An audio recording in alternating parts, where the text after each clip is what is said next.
สวัสดีครับผมปอนปังปอนนะครับก็จะมาลองของให้ดูไปสักเพิ่มมาอีกนะครับสักเพิ่มมาอีกถามอาจารย์แล้วลองได้ไหมลองได้ครับเดี๋ยวผมจะทำให้ดูนะครับ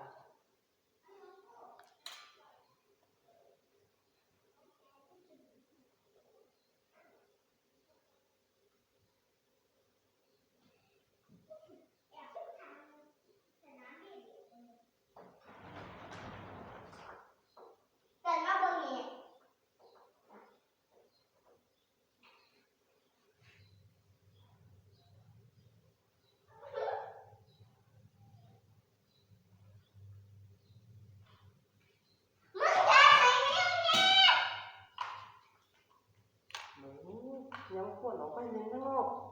ตึงฟองแม่แท้แต่เราพูดน้องกันเบ็ดต้องเป็นตึงฟองแม่ให้แม่ดาวเขาก่อนแต่เราพูดน้องกันเบ็ด